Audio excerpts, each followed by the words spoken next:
जब आप लोग नहीं थे, और मैं तब भी रहूंगी जब आप लोग नहीं रहेंगे। पर अब ऐसा लगता है कि मैं थक रही हूँ। आपकी धरती माँ थक रही है।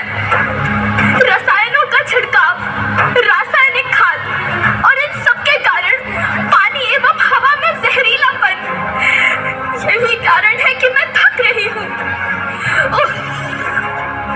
क्या आप जानते हैं कि इन रसायनों के जहरीलेपन से मेरी मिट्टी वैसे ही जलती है जैसे आपके शरीर पर कोई तेजाब डाल दे।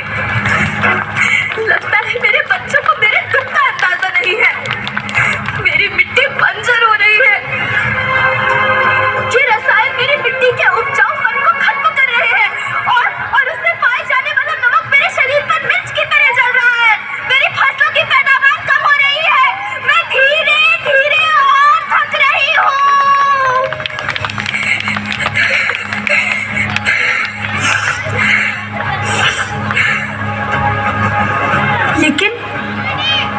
लेकिन अब मुझे याद आता है कि पहले मैं बहुत सुंदर थी, बहुत प्रसन्न थी, हमेशा हंसती थी।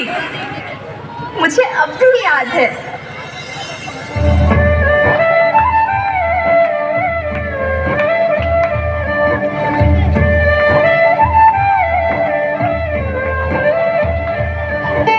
मैं तुम्हारी माँ सुंदर क्यों ना होती? मुझे तो सुंदर होना ही था, क्योंकि बीते जमाने में आप मेरे बच्चे ही तो अपनी माँ के रखवाले थे।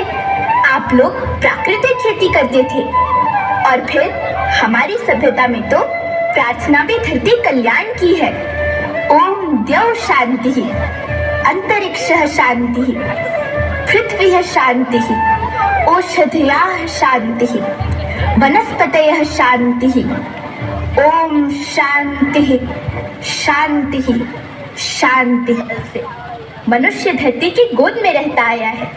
लेकिन आज मैं आपसे पूछती हूँ कि आपने इसके बदले धरती माँ को क्या दिया?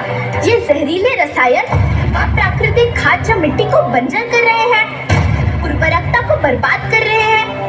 आप अच्छी पैदावार के लालच में जो रासायनिक खाद अपने खेतों में डाल रहे हैं, वो अभी तो लाभ देगी, लेकिन लंबे समय में उसी रासायनिक खाद का नुकसान भी है।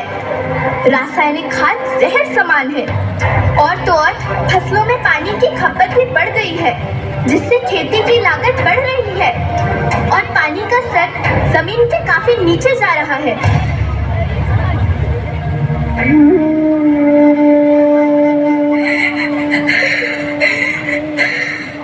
बच्चों, मैं तुम्हारी माँ हूँ। मैंने तुम्हें सुख से जीने के लिए पर्याप्त संसाधन दिए हैं, पर तुम्हारे लालच की पूर्ति के लिए नहीं दिए। ऐसा लगता है कि थोड़ी सी अधिक पैदावार और अपने लालच के लिए आप सब अपनी अगली पीढ़ी, अपने बच्चे के भविष्य के बारे में सोचना भूल गए हैं। सोचो, क्या तुम अपने बच्चों को ऐसे खेत देना चाहते हो जो बंजर हो? लेकिन धरती माँ आपको सुरक्षित और प्रसन्न रखने का उपाय क्या है? धरती एक, परिवार एक, भविष्य एक। इस मूल मंत्र को आत्मसात कर लो। प्राकृतिक संसाधन को बचाओ, प्राकृतिक खेती को अपनाओ और परंपरागत देसी पद्धति से, जैसे गो आधारित उत्पाद, पंचगव्य छाछ का उपयोग करो, ताकि मिट्टी की उत्पादकता बनी रहे। हम शपथ लेते हैं कि हम रासायनिक खाद्य का प्रयोग नहीं करेंगे। हम प्राकृतिक खाद्य का उपयोग करेंगे। हम प्राकृतिक और परंपरागत तरीके से खेती करेंगे। हम जल और वायु को प्रदूषित नहीं करेंगे और पेड़ पौधों को बचाएंगे।